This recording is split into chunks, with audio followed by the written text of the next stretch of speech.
प्रेमचंद की लिखी कहानी कफन को पढ़ते हैं आज।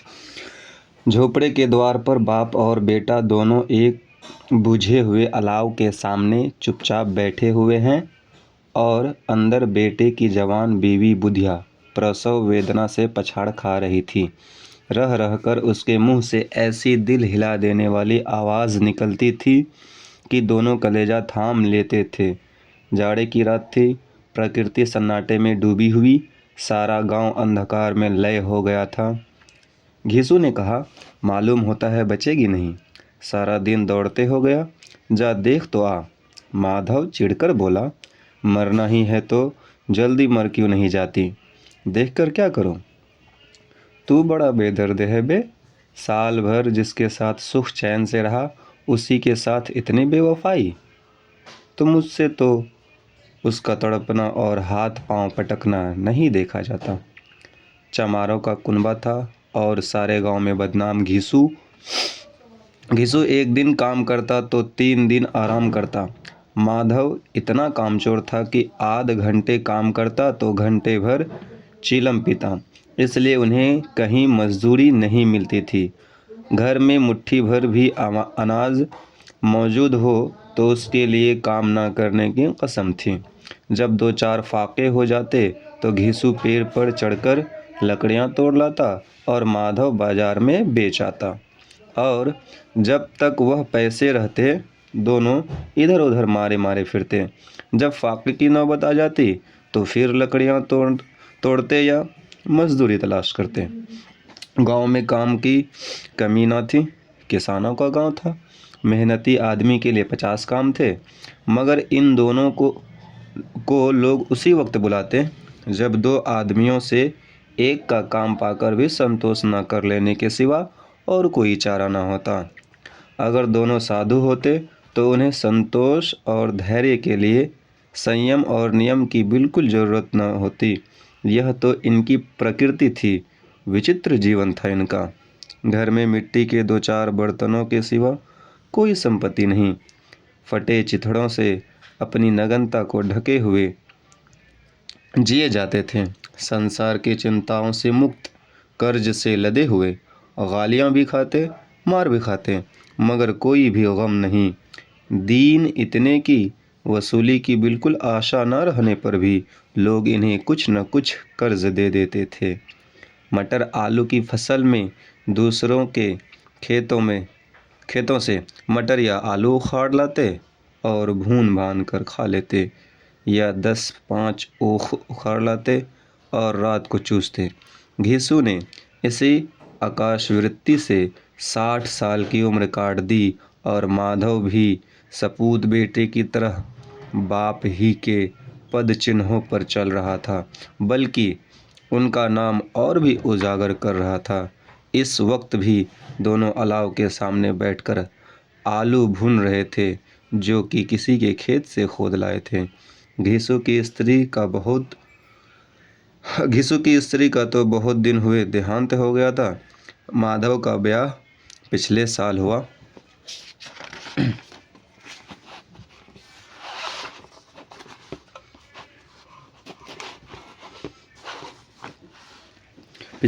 था।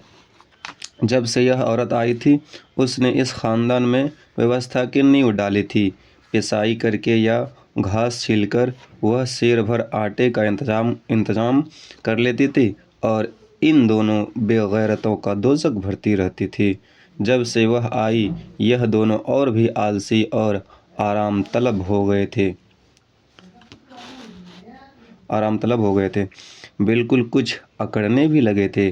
कोई कार्य करने को बुलाता तो निर्ब्याज भाव से दुगुनी मजदूरी मांगते।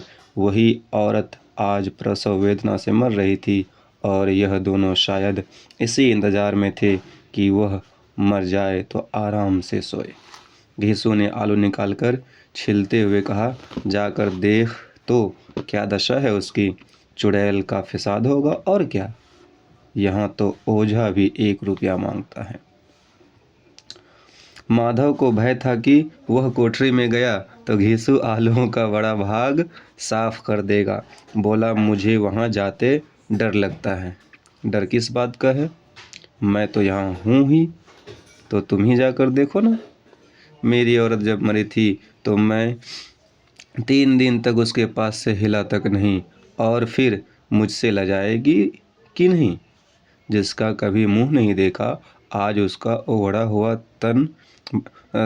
हुआ बदन देखो। उसे तन की सूध भी तो न होगी। मुझे देख लेगी तो खुलकर हाथ पांव भी न पटक सकेगी। मैं सोचता हूँ कोई बाल बच्चा हो गया तो क्या होगा। सौंठ, गुड़, तेल कुछ भी तो नहीं है घर में। सब कुछ आ जाएगा, भगवान दे तो। जो लोग अभी 1 पैसा नहीं दे रहे हैं, वे ही कल बुलाकर रुपये देंगे। मेरे 9 लड़के हुए, घर में कुछ ना था, मगर भगवान ने किसी न किसी तरह बेड़ा पार ही लगाया। जिस समाज में रात दिन मेहनत करने वालों की हालत उनकी हालत से कुछ बहुत अच्छी ना थी, और किसानों के मुकाबले में वे लोग जो किसानों की दुर्बलताओं से लाभ उठाना जानते थे, कहीं ज़्यादा संपन्न थे, वहाँ इस तरह की मनोवृत्ति का पैदा हो जाना कोई अचरज की बात ना थी। हम तो कहेंगे घिसू किसानों से कहीं ज़्यादा विचारवान था, और किसानों के विचार शून्य समूह में शामिल होने के बदले बैठकबाजों की कुत्सित मंडली में जा मिला था। हाँ, उसमें यह शक्ति न थी कि बैठकबाजों के नियम और नीति का पालन करता।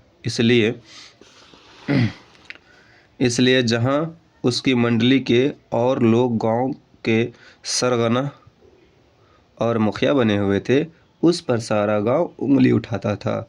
फिर भी उसे यह तस्कीन तो थी ही कि अगर वह फटेहाल है तो कम से कम उसे किसानों की किसी जान तोड़ मेहनत तो नहीं करनी पड़ती, और उसकी सरलता और निरीहता से दूसरे लोग बेजा फ़ायदा तो नहीं उठाते। दोनों आलू निकाल निकाल कर जलते जलते खाने लगे। कल से कुछ नहीं खाया था, इतना सब्र न था कि उन्हें ठंडा हो जाने दें। कई बार दोनों की ज़बानें जल गई। छिल जाने पर आलू का बाहरी हिस्सा तो बहुत ज़्यादा गर्म ना मालूम होता, लेकिन दांतों के तले पड़ते ही अंदर का हिस्सा ज़बान और हलक और तालू को जला देता था, और उस अंगारे को मुंह में रखने से ज़्यादा खैरियत इसी में थी कि वह अंदर पहुंच जाए। वहाँ उसे ठंडा करने के लिए काफ़ी सामान थे, इसलिए दोनों जल्द जल्द निगल जाते। हालांकि इस कोशिश में उनकी आंखों से आंसू निकल आते।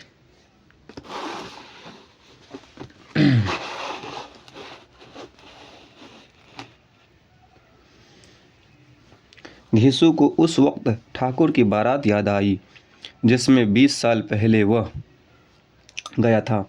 उस दावत में उसे जो तृप्ति मिली थी, वह उसके जीवन में एक याद रखने लायक बात थी, और आज भी उसकी याद ताज़ा थी। बोला, वह भोजन नहीं भूलता। तब से फिर उस तरह का खाना और भरपेट नहीं मिला। लड़की वालों ने सबको भरपेट पूरियां खिलाई थी। सबको, छोटे बड़े सब ने पूरियां खाई, और असली घी की चटनी, रायता, 3 तरह के सूखे साग, एक रसेदार तरकारी, दही, चटनी, मिठाई। अब क्या बताऊं कि उस भोज में क्या स्वाद मिला। कोई रोक टोक नहीं थी, जो चीज़ चाहो मांगो और जितना चाहो खाओ। लोगों ने ऐसा खाया कि किसी से पानी ना पिया गया। मगर परोसने वाले हैं कि पत्तल में गर्म गर्म गोल गोल सुवासित कचौड़ियाँ डाल देते हैं। मना करते हैं कि नहीं चाहिए, पत्तल पर हाथ से रोके हुए हैं, मगर वह हैं कि दिए जाते हैं। और जब सब ने मुंह धो लिया तो पान इलायची भी मिली, मगर मुझे पान लेने की कहाँ सूझ थी। खड़ा ना हुआ जाता था। चटपट जाकर अपने कंबल पर लेट गया। ऐसा दिल दरियाव था वह ठाकुर। माधव ने इन पदार्थों का मन ही मन मज़ा लेते हुए कहा, अब हमें कोई ऐसा भोज नहीं खिलाता। अब कोई क्या खिलाएगा। वह ज़माना दूसरा था।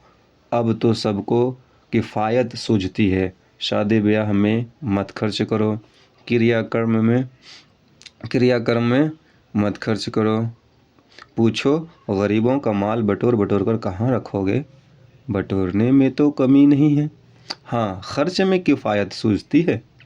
तुमने 20 एक पूरियाँ खाई होंगी। 20 से ज़्यादा खाई थी। मैं 50 खा जाता। 50 से कम मैंने भी ना खाई होंगी। अच्छा पट्ठा था, तू तो मेरा आधा भी नहीं है।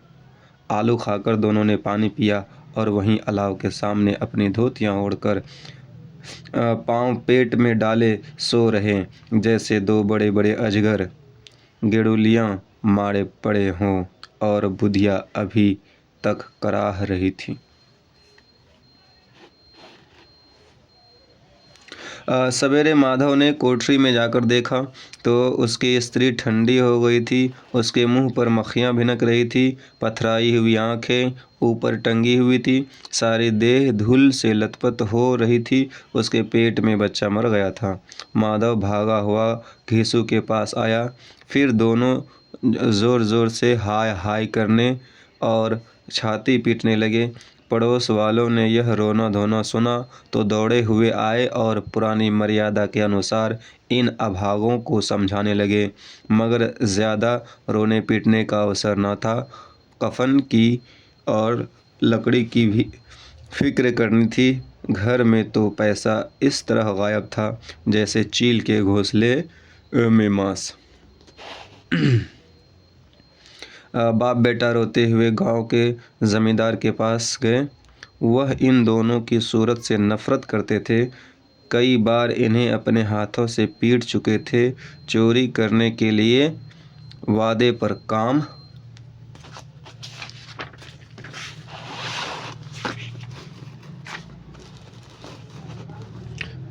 काम ना आने के लिए पूछा, क्या है बे घिसुआ, क्यों रोता है? अब तो तू कहीं दिखाई भी नहीं देता। मालूम होता है इस गांव में रहना नहीं चाहता। घिसू ने ज़मीन पर सिर रखकर आंखों में आंसू भरे हुए कहा, सरकार, बड़ी विपत्ति में हूँ। माधव की घरवाली रात को गुजर गई। रात भर तड़पती रही सरकार। हम दोनों उसके सिरहाने बैठे रहे। दवा दारू जो कुछ हो सका सब कुछ किया, मुदा वह हमें दगा दे गई। अब कोई एक रोटी देने वाला भी न रहा मालिक। तबाह हो गए, घर उजड़ गया। आपका गुलाम हूँ। अब आपके सिवा कौन उसकी मिट्टी पार लगाएगा? हमारे हाथ में तो जो कुछ था वह सब तो दवा दारू में उठ गया। सरकार ही की दया होगी तो उसकी मिट्टी उठेगी। आपके सिवा किसके द्वार पर जाऊं? जमींदार साहब दयालु थे, मगर घींसू पर दया करना काले कंबल पर रंग चढ़ाना था। जी में तो आया, कह दे चल दूर हो यहाँ से। यूं तो बुलाने से भी नहीं आता। आज जब गरज पड़ी तो आकर खुशामद कर रहा है। हरामखोर कहीं का, बदमाश। लेकिन यह क्रोध या दंड का अवसर न था। जी में कूड़ते हुए 2 रुपये निकालकर फेंक दिए, मगर संतावना का एक शब्द भी मुंह से ना निकाला। उसकी तरफ ताका तक नहीं, जैसे सिर का बोझ उतारा हो। जब जमींदार साहब ने 2 रुपये दिए तो गांव के बनिए महाजनों को इनकार का साहस कैसे होता। घींसू जमींदार के नाम का ढिंडोरा भी पीटना जानता था। किसी ने 2 आने दिए, किसी ने 4 आने। 1 घंटे में घींसू के पास 5 रुपया की अच्छी रकम जमा हो गई। कहीं से नाज मिल गया, कहीं से लकड़ी, और दोपहर को घींसू और माधव बाजार से कफन लाने चले। इधर लोग बांस वांस काटने लगे। गांव की नर्मदिल स्त्रियां आकर लाश को देखती थी और उसकी बेकसी पर 2 बूंद आंसू गिराकर चली जाती थी। बाजार में पहुंचकर घींसू बोला, लकड़ी तो उसे जलाने भर को मिल गई है, क्यों माधव? माधव बोला, हाँ लकड़ी तो बहुत है, अब कफन चाहिए। तो चलो कोई हल्का सा कफन ले ले। हाँ और क्या, लाश उठते उठते रात हो जाएगी, रात को कफन कौन देखता है। कैसा बुरा रिवाज है कि जिसे जीते जी तन ढकने को चिथड़ा भी ना मिले, उसे मरने पर नया कफन चाहिए। कफन लाश के साथ जल ही तो जाता है, और क्या रखा रहता है। यही 5 रुपये पहले मिलते तो कुछ दवा दारू कर लेते। इस बजाज की दुकान पर गए दवा दारू कर लेते। दोनों एक दूसरे के मन की बात ताड़ रहे थे। बाजार में इधर उधर घूमते रहे, कभी इस बजाज की दुकान पर गए, कभी उस दुकान पर। तरह तरह के कपड़े रेशमी और सूती देखे, मगर कुछ जचा नहीं। यहाँ तक कि शाम हो गई, तब दोनों ना जाने किस दैवी प्रेरणा से एक मधुशाला के सामने आ पहुँचे और जैसे किसी पूर्व निश्चित व्यवस्था से अंदर चले गए। वहाँ ज़रा देर तक दोनों असमंजस्य में खड़े रहे। फिर घिसू ने गद्दी के सामने जाकर कहा, साहू जी एक बोतल हमें भी देना। साहू जी एक बोतल हमें भी देना। इसके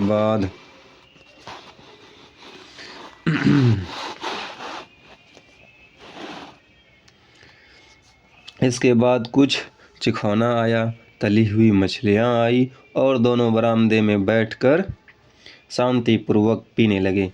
कई कुज्जियाँ ताबड़तोड़ पीने के बाद दोनों सरूर में आ गए। घिसू बोला, कफन जलाने से क्या मिलता, आखिर जल ही तो जाता, कुछ बहू के साथ तो ना जाता। माधव आसमान की तरफ देखकर बोला, मानो देवताओं को अपनी निष्पापता का साक्षी बना रहा हो। दुनिया का दस्तूर है, नहीं तो लोग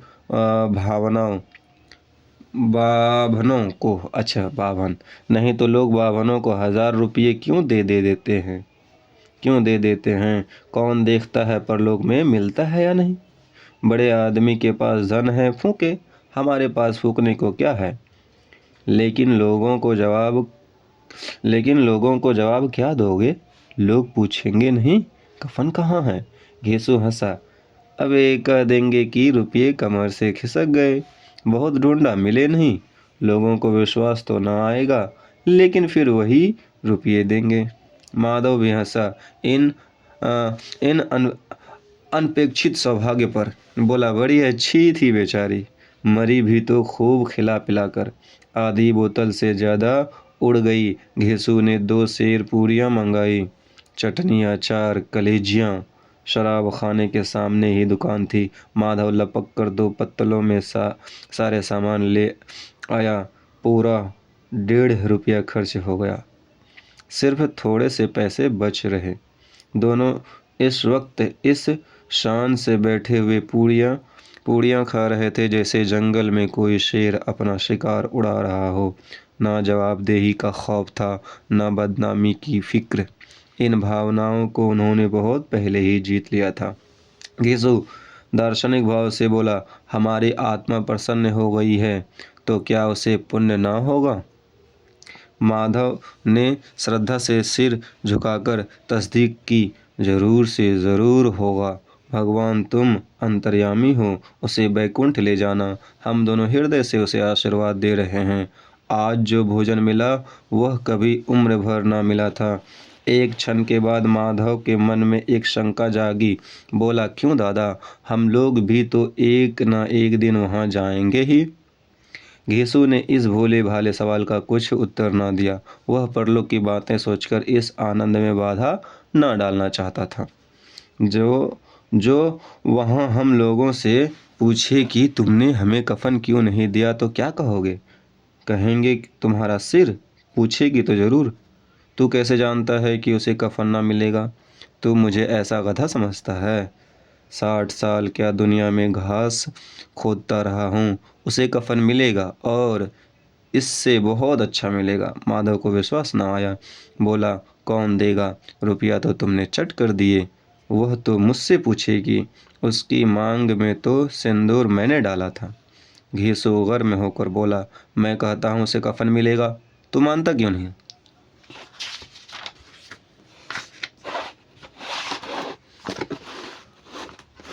कौन देगा, बताते क्यों नहीं? वही लोग देंगे जिन्होंने कि अब की दिया। हाँ, अब की रुपया हमारे हाथ ना आएंगे। ज्यों ज्यों अंधेरा बढ़ता था और सितारों की चमक तेज होती थी, मधुशाला की रौनक भी बढ़ती जाती थी। कोई गाता था, कोई डींग मारता था, कोई अपने संगी के गले लिपट जाता था, कोई अपने दोस्त के मुंह में कुल्हड़ लगा देता था। वहाँ के वातावरण में सुरूर था, हवा में नशा। कितने तो यहाँ आकर एक चुल्लू में मस्त हो जाते थे। शराब से ज़्यादा यहाँ की हवा उन पर नशा करती थी। जीवन की बाधाएं यहाँ खींच लाती थी और वे कुछ देर के लिए यह भूल जाते थे कि वे जीते हैं या मरते हैं, या ना जीते हैं या ना मरते हैं। और यह दोनों बाप बेटे अब भी मज़े ले लेकर चुस्कियाँ ले रहे थे। सबकी निगाह इनकी ओर जमी हुई थी। दोनों कितने भाग्य के बली हैं। पूरी बोतल बीच में है। भरपेट खाकर माधव ने बची हुई पूड़ियों का पत्तल उठाकर एक भिखारी को दे दिया, जो खड़ा उनकी ओर भूखी आंखों से देख रहा था और देने के गौरव को, आनंद और उल्लास का अपने जीवन में पहली बार अनुभव किया। घेसू ने कहा, ले जा, खूब खा और आशीर्वाद दे। जिसकी कमाई है वह तो मर गई, मगर तेरा आशीर्वाद उसे ज़रूर पहुँचेगा। रोए रोए से आशीर्वाद दो। बड़ी गाढ़ी कमाई के पैसे हैं। माधव ने फिर आसमान की तरफ देखकर कहा, वह बैकुंठ में जाएगी दादा, बैकुंठ की रानी बनेगी। घेसू खड़ा हो गया और जैसे उल्लास की लहरों में तैरता हुआ बोला, हाँ बेटा, बैकुंठ में जाएगी। किसी को सताया नहीं, किसी को दबाया नहीं। मरते मरते हमारी जिंदगी की सबसे बड़ी लालसा पूरी कर गई। वह ना बैकुंठ में जाएगी तो क्या ये मोटे मोटे लोग जाएंगे, जो गरीबों को दोनों हाथों से लूटते हैं और अपने पाप को धोने के लिए गंगा में नहाते हैं और मंदिरों में जल चढ़ाते हैं। श्रद्धालुता का यह रंग तुरंत ही बदल गया। अस्थिरता नशे की खासियत है। दुख और निराशा का दौरा हुआ। माधव बोला, मगर दादा, बेचारी तो जिंदगी में बड़ा दुख भोगा, कितना दुख झेल कर मरी। वह आंखों पर हाथ रखकर रोने लगा, चीखें मार मार कर। घेसू ने समझाया, क्यों रोता है बेटा, खुश हो कि वह माया जाल से मुक्त हो गई, जंजाल से छूट गई। बड़ी भाग्यवान थी जो इतनी जल्दी माया मोह के बंधन तोड़ दिए। और दोनों खड़े होकर गाने लगे, ठगिनी क्यों नैना झमकावे ठगिनी। पियक्कड़ों की आंखें इनकी ओर लगी हुई थी और यह दोनों अपने दिल में मस्त गाए जाते थे। फिर दोनों नाचने लगे, उछले भी, कूदे भी, गिरे भी, मटके भी, भाव भी बताए, अभिनय भी किए और आखिर नशे से मदमस्त होकर वहीं गिर पड़े।